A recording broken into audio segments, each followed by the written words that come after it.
Hello friends, welcome to arts वल्ला। स्वागत है आप सभी का आज के इस नए वीडियो में।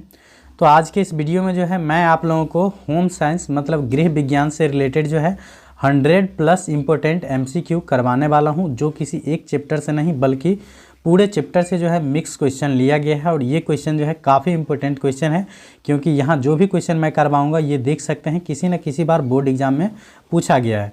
तो मैं सिर्फ इम्पोर्टेंट क्वेश्चन को लेके आया हूँ, तो आप लोग वीडियो के अंत तक ज़रूर देखिएगा।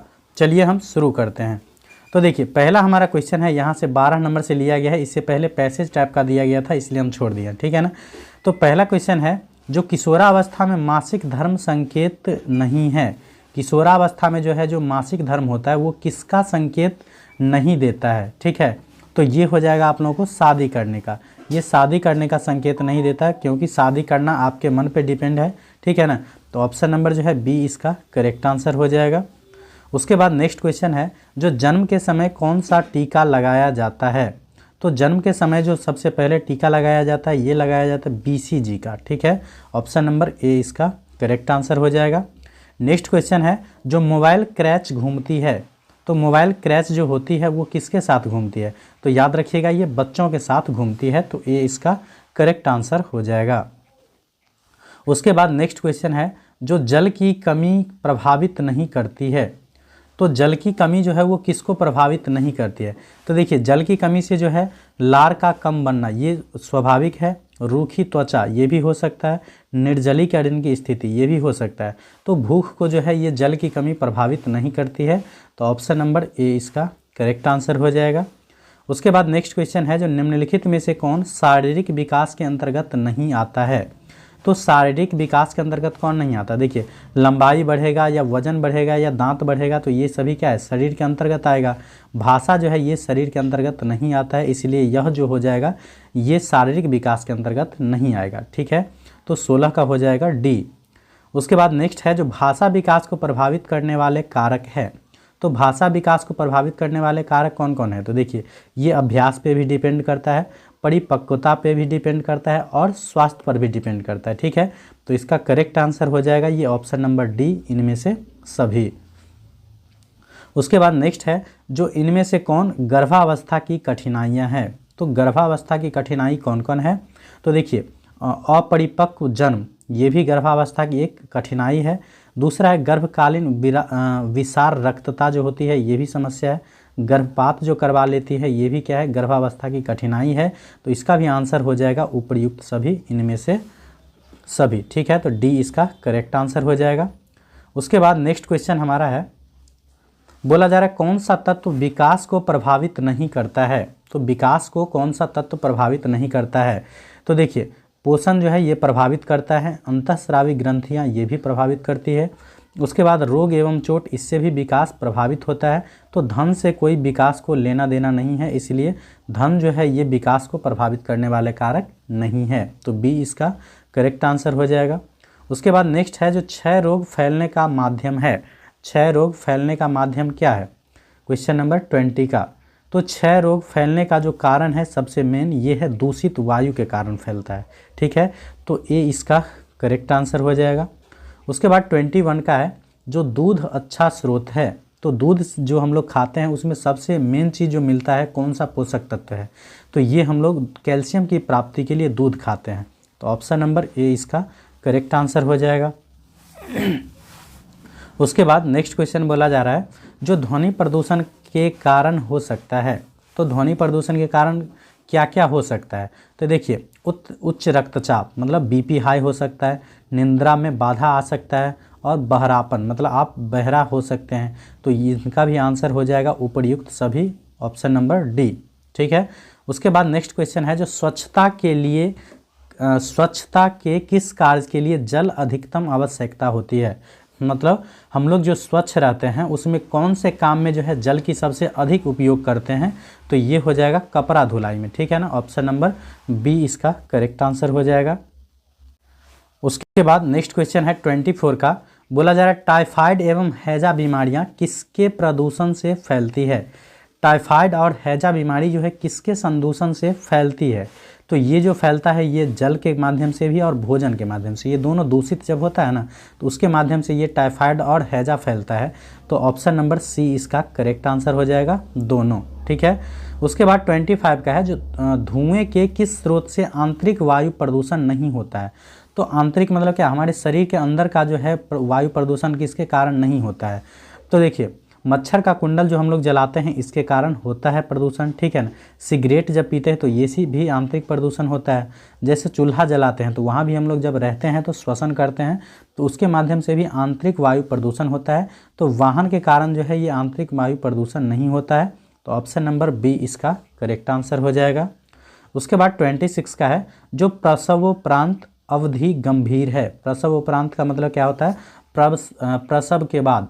प्रसव किसको बोलते हैं, कोई माता जब शिशु को जन्म देता है तो उसको बोलते हैं प्रसव, ठीक है ना। तो प्रसवोपरांत जो है गंभीर समस्या है किसके लिए, तो याद रखिएगा ये माता के लिए भी होता है और बच्चे के लिए भी होता है। तो ये हो जाएगा दोनों के लिए। तो ऑप्शन नंबर सी इसका करेक्ट आंसर हो जाएगा। उसके बाद नेक्स्ट है 27 का, बोला जा रहा है इनमें से कौन प्रसवोपरांत अवधि में माँ की प्रत्यक्ष देखभाल नहीं है। मतलब प्रसव के बाद कौन सा है जो माँ की प्रत्यक्ष देखभाल नहीं है। तो व्यक्तिगत स्वच्छता ये उसकी देखभाल है, उत्तम पोषण आहार ये भी उसकी देखभाल है, विश्राम और निद्रा ये भी उसकी प्रत्यक्ष देखभाल है। तो स्तनपान जो है ये प्रत्यक्ष देखभाल के अंतर्गत नहीं आता है। तो ए इसका करेक्ट आंसर हो जाएगा। उसके बाद 28 का है, जो एक नवजात के लिए 24 घंटे के अंदर दिया जाने वाला कौन सा टीका नहीं है। कोई भी बच्चा जब जन्म लेता है तो उसको 24 घंटे के अंदर जो है 3 टीका दिया जाता है। याद रखिएगा, एक दिया जाता है BCG का, दूसरा दिया जाता है OPV का, ठीक है, BCG OPV, और एक दिया जाता है हेपेटाइटिस B, ठीक है ना। तो ये DTP जो है ये 24 घंटे के अंदर लगने वाली सुई नहीं है। बाकी ये तीनों आप लोग ज़रूर याद रख लीजिएगा, जो ये जन्म के 24 घंटे के अंदर उसको दिया जाता है नवजात शिशु को, ठीक है। उसके बाद नेक्स्ट है, जो इनमें से कौन नवजात के लिए वस्त्रों के खुलने का सर्वोत्तम विकल्प है। वस्त्रों के खुलने का सबसे सर्वोत्तम विकल्प क्या है, तो आगे से खुलना। ऑप्शन नंबर ए इसका करेक्ट आंसर हो जाएगा। उसके बाद नेक्स्ट क्वेश्चन हमारा है 30 का, बोला जा रहा है जो महिला प्रजनन तंत्र है। महिला प्रजनन तंत्र क्या है, तो बोल रहा है सेक्स हार्मोन उत्पन्न करता है, तो ये सही बात है। बच्चे को जन्म देता है, तो ये भी बात सही है। उसके बाद है अंडा उत्पन्न करता है, तो ये भी बात सही है। तो इसका आंसर हो जाएगा ऑप्शन नंबर डी, इनमें से सभी। उसके बाद नेक्स्ट है 31 का, बोला जा रहा है शरीर में मुख्य अंतःस्रावी ग्रंथियों की संख्या है। तो शरीर में मेन जो अंतःस्रावी ग्रंथि है उसकी संख्या है 8। तो ऑप्शन नंबर सी इसका करेक्ट आंसर हो जाएगा। उसके बाद 32 का है, जो इनमें से कौन पुरुष जनन तंत्र का भाग नहीं है।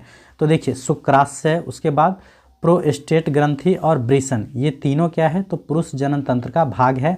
अंडाशय जो है ये महिला प्रजनन तंत्र का भाग है।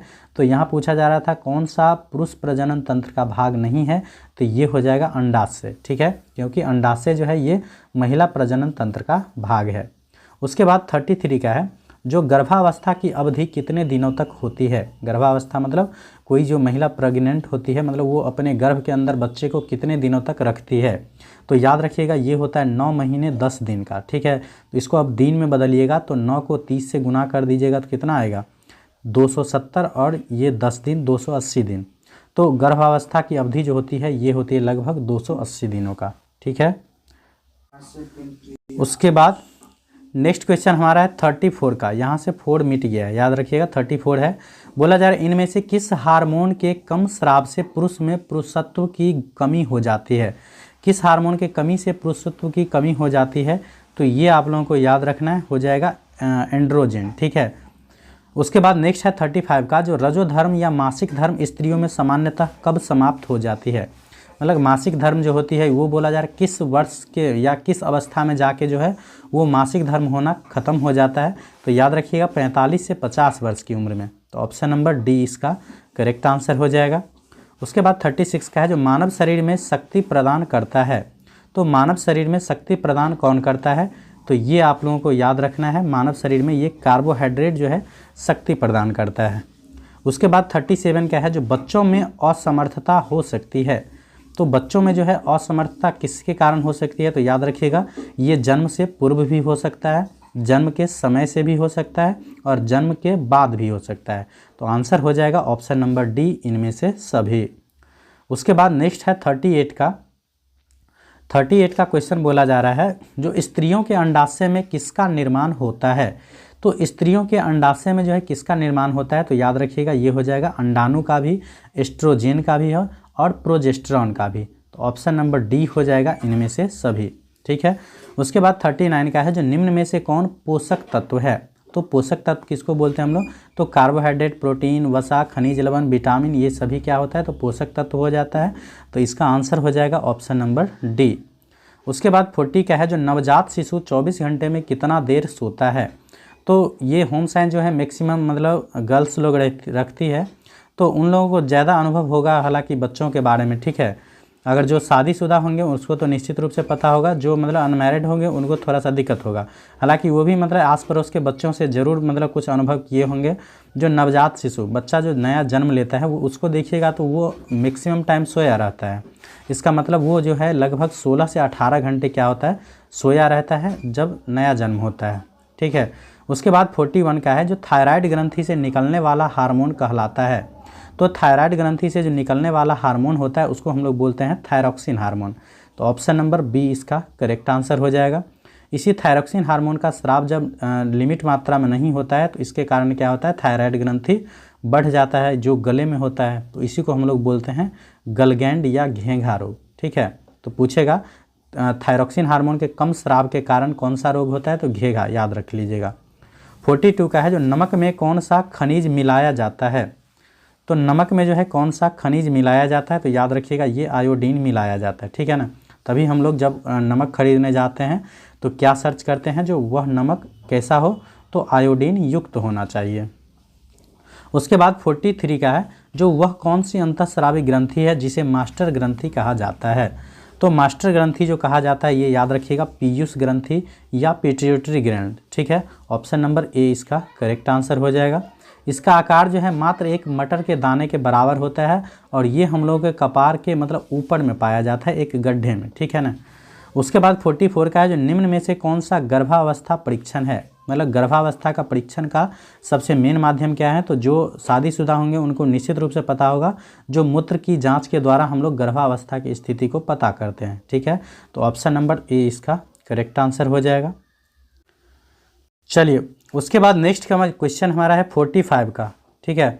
बोला जा रहा है, जो हार्मोन असंतुलन के सामान्य लक्षण है। हार्मोन असंतुलन के सामान्य लक्षण क्या क्या है, किसके कारण हम पता चलेगा जो हमारा हार्मोन असंतुलन हो चुका है। तो पहला है पेट की वसा का बढ़ना। ठीक है। दूसरा है घबराहट और चिड़चिड़ाहट, और तीसरा है अनिद्रा, मतलब नींद कम लेना। ठीक है, मतलब कम होना। तो इसका आंसर हो जाएगा ऑप्शन नंबर डी, इनमें से सभी। उसके बाद 46 का है, जो अंडे और शुक्राणु के संयोजन की प्रक्रिया को कहते हैं। मतलब अंडे और मतलब अंडाणु और शुक्राणु के संयोजन की प्रक्रिया जो कहा जाता है ये कहा जाता है निषेचन। ऑप्शन नंबर ए इसका करेक्ट आंसर हो जाएगा। उसके बाद 47 का है, जो रोग निरोधी क्षमता कितने प्रकार की होती है। तो रोग निरोधी क्षमता जो है ये 2 प्रकार की होती है, एक होता है प्राकृतिक और एक होता है कृत्रिम। ठीक है। उसके बाद 48 का है, जो विकासात्मक मनोविज्ञान लाभदायक है। तो विकासात्मक मनोविज्ञान जो है ये याद रख लीजिएगा, बच्चों के लिए भी लाभदायक है, शिक्षकों के लिए भी लाभदायक है और अभिभावकों के लिए भी लाभदायक है। तो इसका आंसर हो जाएगा ऑप्शन नंबर डी, इनमें से सभी। उसके बाद नेक्स्ट क्वेश्चन है 49 का। बोला जा रहा है, क्षय रोग के निवारण के लिए कौन सा टीका लगाया जाता है। क्षय रोग मतलब जिसको हम लोग बोलते हैं टीबी। ठीक है ना, ट्यूबरकुलोसिस। तो क्षय रोग के निवारण के लिए कौन सा टीका लगाया जाता है, तो याद रखिएगा ये हो जाएगा BCG का। उसके बाद 50 का है, जो माँ के स्तन से निकलने वाला पहला दूध कहलाता है। तो जब माँ जो है बच्चे को जन्म देती है उसके बाद जो पहला दूध निकलता है उसको बोलते हैं कोलोस्ट्रम। ठीक है। ऑप्शन नंबर डी इसका करेक्ट आंसर हो जाएगा। और ये कोलोस्ट्रम जो है बच्चे में विभिन्न प्रकार के रोग प्रतिरोधक क्षमता उत्पन्न करने के लिए काफ़ी ज़रूरी होता है। ठीक है। उसके बाद 51 का है, जो आयोडीन की कमी से कौन सा रोग होता है। तो इसका जवाब आप लोग कमेंट बॉक्स में बताइएगा। ठीक है। घेघा होता है, मधुमेह होता है, बौनापन होता है या रिकेटस होता है। तो एक क्वेश्चन मैं आप लोगों को छोड़ देता हूँ कमेंट बॉक्स में देने के लिए। ठीक है। उसके बाद 52 का है, जो इनमें से कौन मास्टर ग्रंथि है? तो मास्टर ग्रंथि याद रखिएगा, ये पिट्यूटरी ग्रंथि को कहा जाता है। हालांकि यह शरीर की सबसे छोटी ग्रंथि होती है, फिर भी इसे मास्टर ग्रंथि कहा जाता है। ठीक है। उसके बाद 53 का क्वेश्चन है, बोला जा रहा है जो एड्स कैसे फैलता है? तो एड्स जो है ये संक्रमित सुई लेने से भी फैलता है, और अगर हम किसी एड्स वाले व्यक्ति का ब्लड जो है किसी स्वस्थ व्यक्ति को चढ़ा देंगे तो इसके कारण भी फैलता है। और एक और विधि है जिसमें क्या होता है, मान लीजिए कोई दूसरे व्यक्ति के संपर्क में शारीरिक संबंध बनाता है तो उसके कारण भी एड्स फैलता है। उसके बाद 54 का है, जो इनमें से कौन हार्मोन के स्राव के कारण पुरुष में पुरुषत्व गुण नहीं आता है? तो किस हार्मोन के स्राव के कारण जो है पुरुष में पुरुषत्व का गुण नहीं आता है? तो ये याद रख लीजिएगा आप लोग, testosterone. Option number A correct हो जाएगा। उसके बाद निषेचित डिंब का विकास कहाँ होता है? तो निषेचित डिंब का जो विकास होता है ये होता है गर्भाशय में। तो ऑप्शन नंबर ए इसका करेक्ट आंसर हो जाएगा। 56 का है, जो इनमें से कौन कुपोषण का कारण है? कुपोषण का कारण क्या है? तो निर्धनता भी है। मान लीजिए किसी के पास पैसा ही नहीं है तो वो पोषण युक्त मतलब भोजन कहाँ से करेगा। दूसरा है जो अज्ञानता, किसी को जानकारी ही नहीं है, जो मान लीजिए क्या खाने से क्या हमारे शरीर में प्राप्त होता है, क्या चीज़ हमें खाना चाहिए क्या नहीं खाना चाहिए। दूसरा है जो पौष्टिक भोजन की कमी। तो इसका आंसर हो जाएगा ऑप्शन नंबर डी, इनमें से सभी। उसके बाद नेक्स्ट क्वेश्चन हमारा 57 का बोला जा रहा है इनमें से कौन सा कथन सही नहीं है? तो पहला कथन है जो गर्भावस्था में पौष्टिक भोजन लेना चाहिए, तो ये कथन बिल्कुल सही है। उसके बाद है गर्भावस्था के दौरान अधिक पानी पीना चाहिए, तो ये भी बात क्या है, सही है। तीसरा है जो शराब व नशीले पदार्थ का सेवन करना चाहिए, तो गर्भावस्था में बताइए शराब व नशीले पदार्थ का सेवन करना चाहिए, तो बिल्कुल नहीं। तो कौन सा गलत है? तो ऑप्शन नंबर सी इसका सही आंसर हो जाएगा। उसके बाद नेक्स्ट क्वेश्चन हमारा 58 का बोला जा रहा है किस विटामिन की कमी से बच्चों में अंगों की अस्थियां मुड़ जाती है? तो किस विटामिन की कमी के कारण बच्चों में जो है अंग की अस्थियां मतलब हड्डी जो है मुड़ जाती है? तो याद रखिएगा ये विटामिन डी की कमी से होता है। ठीक है, विटामिन डी से हम लोगों में क्या होता है, हम लोगों के शरीर में हड्डी मजबूत होता है। ठीक है ना। बचपन में पता होगा आप लोगों को, मम्मी पापा जो है कहाँ दे देते हैं, धूप में सूखने के लिए। वास्तव में उस सूर्य प्रकाश से हम लोगों को क्या मिलता है, विटामिन डी मिलता है, जो कि हमारे शरीर के लिए क्या होता है, तो काफ़ी ज़रूरी होता है। उससे हमारी हड्डियाँ मजबूत होती है। ठीक है ना। चलिए उसके बाद 59 का है जो शिशु के लिए किस प्रकार के वस्त्रों का चयन करना उचित होगा? तो शिशु के लिए जो वस्त्र का चयन करना चाहिए ये आकर्षक और कम महंगे होना चाहिए। ठीक है, ऑप्शन नंबर बी। उसके बाद नेक्स्ट क्वेश्चन है 60 का, जो बच्चे को सुयोग्य बनाने के लिए क्या क्या आवश्यक है? तो बच्चों को सुयोग्य बनाने के लिए जो क्या आवश्यक है, तो सबसे ज़्यादा आवश्यक जो है ये उचित निर्देशन है। ठीक है ना, क्योंकि बच्चे क्या है, सिंपल माटी की मूर्त की तरह होते हैं, उसको जिस आकार में आप ढालना चाहते हैं उसको ढाल सकते हैं। ठीक है ना, तो उचित निर्देशन सबसे बड़ा फैक्टर है। उसके बाद क्वेश्चन है जो निम्न में से कौन सा तत्व विकास को प्रभावित नहीं करता है? तो विकास को देखिए रोग एवं चोट प्रभावित करता है, वातावरण भी प्रभावित करता है, पोषण भी प्रभावित करता है, तो धन जो है ये विकास को प्रभावित नहीं करता है। तो ऑप्शन नंबर डी इसका करेक्ट आंसर हो जाएगा। उसके बाद 62 का है जो इनमें से कौन गर्भावस्था की कठिनाई है? तो गर्भावस्था की कठिनाई क्या है? तो गर्भपात ये भी कठिनाई है, गर्भकालीन विषाक्तता ये भी कठिनाई है, अपरिपक्व जन्म ये भी कठिनाई है। होता है ना, अपरिपक्व जन्म का मतलब क्या होता है, कभी मान लीजिए टाइम पूरा नहीं और बच्चा क्या होता है गर्भ से बाहर आ जाता है, तो ये कहलाता है अपरिपक्व जन्म। तो ये तीनों समस्या है, तो ऑप्शन नंबर डी हो जाएगा इनमें से सभी। उसके बाद 63 का है जो भारतीय शिशु की औसत जन्म ऊंचाई क्या है? मतलब भारत में जब कोई शिशु जन्म लेता है तो उसकी जो है औसत ऊंचाई कितनी होती है? तो याद रखिएगा ये लगभग 50 सेंटीमीटर होती है। तो ऑप्शन नंबर सी इसका करेक्ट आंसर हो जाएगा। उसके बाद नेक्स्ट है 64 का, जो प्रसवोत्तर अवधि है। प्रसवोत्तर मतलब क्या? प्रसव के बाद वाली, उत्तर मतलब होता है प्रसव के बाद। तो प्रसवोत्तर अवधि क्या है? तो प्रसव से 45 दिनों तक की अवधि कहलाता है प्रसवोत्तर अवधि। तो ऑप्शन नंबर सी इसका करेक्ट आंसर हो जाएगा। उसके बाद नेक्स्ट क्वेश्चन हमारा 65 का, बोला जा रहा है घरेलू वायु प्रदूषण का कारण है। तो घरेलू वायु प्रदूषण का कारण क्या है? तो याद रखिएगा खाना पकाने के लिए प्रयुक्त ईंधन ये भी है। उसके बाद मच्छर मारने वाला जो हम लोग जलाते हैं वो भी होता है। तंबाकू और धूम्रपान भी क्या होता है? तो हमारे घरेलू वायु को प्रदूषण करता है। तो इसका आंसर हो जाएगा इनमें से सभी, ऑप्शन नंबर डी। उसके बाद 66 का है जो अंतःस्रावी प्रणाली से संबंधित आजकल का सबसे आम रोग क्या है? तो अंतःस्रावी प्रणाली से संबंधित जो सबसे आजकल का आम रोग है ये हो जाता है मधुमेह। ठीक है, आप लोगों को कमेंट करके बताना है जो मधुमेह रोग किसकी कमी के कारण होता है। उसके बाद 67 क्या है, बोला जा रहा है कौन सा पोषक तत्व प्रति ग्राम अधिक ऊर्जा उत्पादन करता है। तो सबसे अधिक जो ऊर्जा उत्पादन करता है ये याद रख लीजिएगा वसा करता है। लगभग 1 ग्राम वसा में मेरे हिसाब से 9.2 या 4 कैलोरी ऊर्जा उत्पन्न करता है। बताइएगा एग्जैक्ट क्या है। उसके बाद 68 का है, एक गर्भवती स्त्री के लिए कौन सा सर्वश्रेष्ठ व्यायाम है।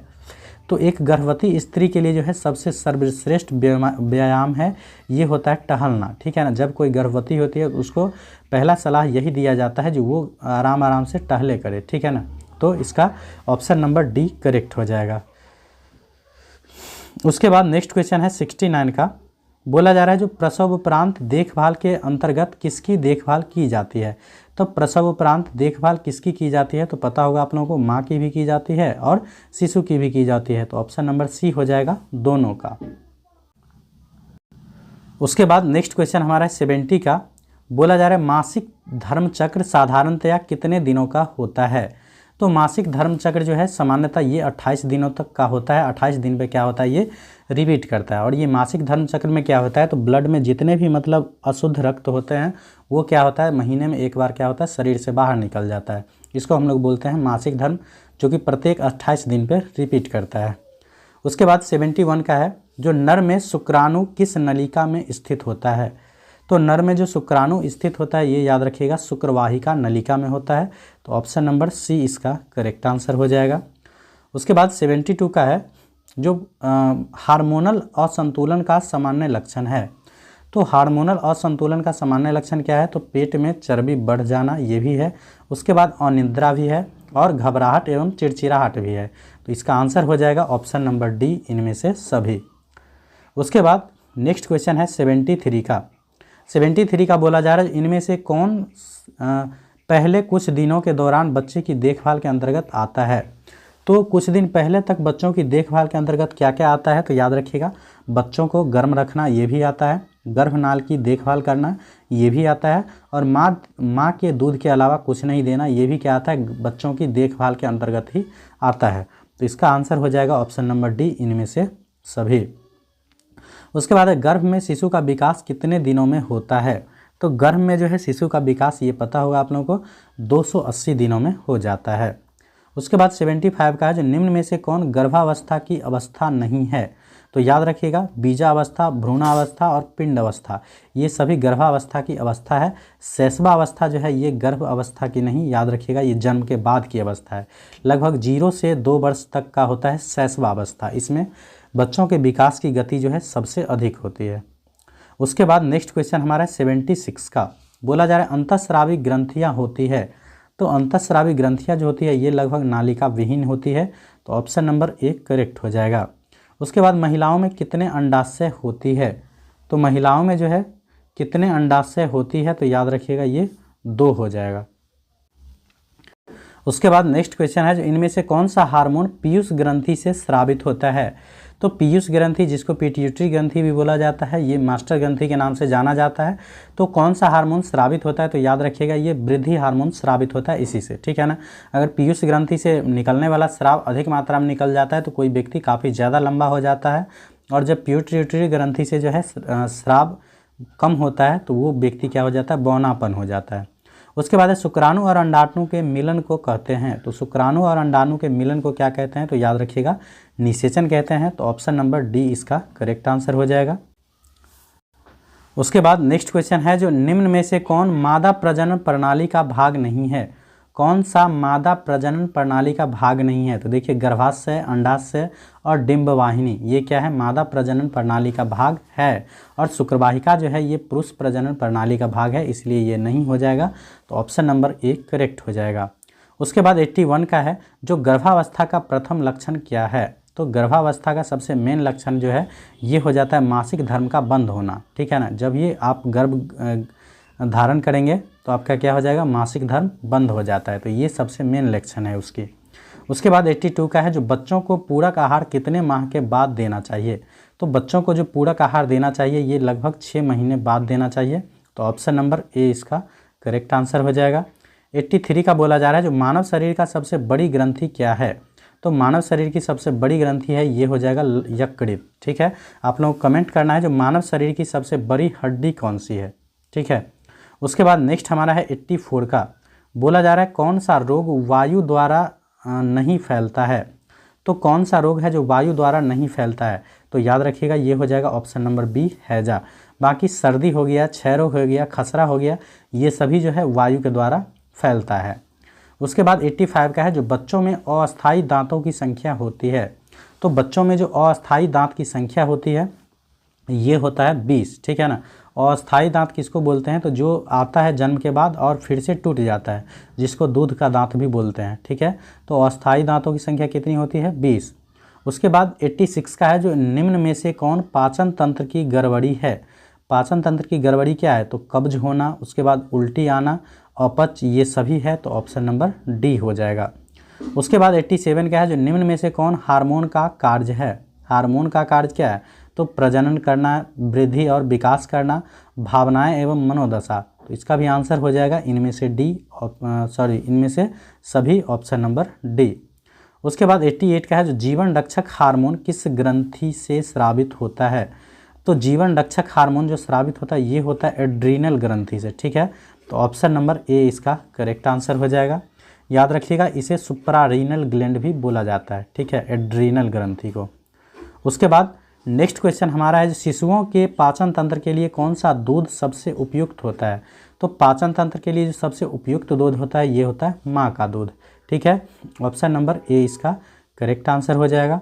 उसके बाद 90 क्या है जो ग्रामीण क्षेत्रों में बच्चों को टीका लगाने की व्यवस्था होती है। तो ग्रामीण क्षेत्रों में जो है टीका लगाने की व्यवस्था कैसी होती है ये आप लोगों को बताना है। तो ये हो जाता है स्वास्थ्य केंद्र पर। ठीक है, ऑप्शन नंबर ए इसका करेक्ट आंसर हो जाएगा। उसके बाद 91 का है जो शारीरिक विकास की सबसे महत्वपूर्ण अवस्था क्या है।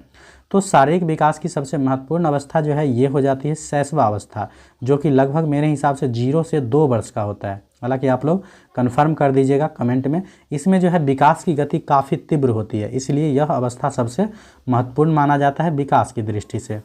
उसके बाद 92 का है जो किसके लिए मातृ एवं शिशु कल्याण केंद्र में स्वास्थ्य देखभाल की आवश्यकता पड़ जाती है। किसके लिए मातृ एवं शिशु कल्याण केंद्र में स्वास्थ्य देखभाल की व्यवस्था की जाती है, तो ये किया जाता है माँ एवं शिशु के लिए। तो ऑप्शन नंबर ए इसका करेक्ट आंसर हो जाएगा।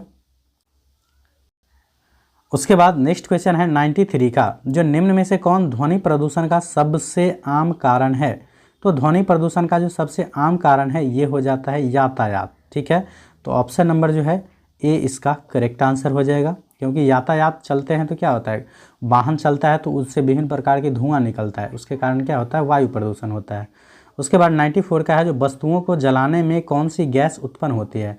तो किसी वस्तु को जब जलाते हैं तो उसमें जो मैक्सिमम निकलता है ये रहता है कार्बन डाइऑक्साइड। तो ऑप्शन नंबर बी इसका करेक्ट आंसर हो जाएगा।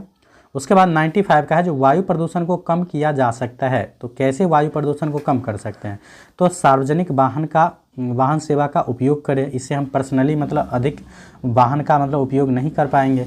उसके बाद है अधिक से अधिक पेड़ लगाकर भी, प्लास्टिक की थैलियों का वर्जन कर मतलब उसको कम उपयोग करेंगे। तो इनमें से सभी हो जाएगा, ऑप्शन नंबर डी। उसके बाद नेक्स्ट क्वेश्चन है 96 का, जो कौन सी मानवीय गतिविधियाँ पर्यावरणीय निम्नीकरण का घटक है। तो कौन सा मानवीय गतिविधि जो है पर्यावरण निम्नीकरण का घटक है, तो जनसंख्या विस्फोट मतलब जनसंख्या जो अधिक बढ़ रही है ये भी है, नगरीकरण ये भी है और वनों की कटाई ये भी है। तो इसका आंसर हो जाएगा ऑप्शन नंबर डी, इनमें से सभी। 97 का है जो निम्न में से कौन जल को शुद्ध करने की घरेलू विधि है। तो जल को शुद्ध करने का जो घरेलू विधि है याद रखिएगा, उबाल को भी कर सकते हैं, छान को भी कर सकते हैं और क्लोरीकरण भी कर सकते हैं। ठीक है, तो ऑप्शन नंबर डी हो जाएगा, इनमें से सभी। ठीक है, उसके बाद नेक्स्ट है 98 का, जो ग्रामीण क्षेत्र में कौन भूमि प्रदूषण का कारण नहीं है।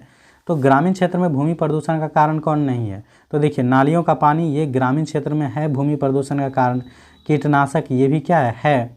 खुले क्षेत्रों में मल त्याग करना, तो शौच के लिए बिल्कुल सब लोटा लेकर चल देते हैं बाद में, तो ये भी क्या है, ग्रामीण क्षेत्र में भूमि प्रदूषण का कारण है। वनों की कटाई जो है ये ग्रामीण क्षेत्र में मतलब भूमि प्रदूषण का कारण नहीं है।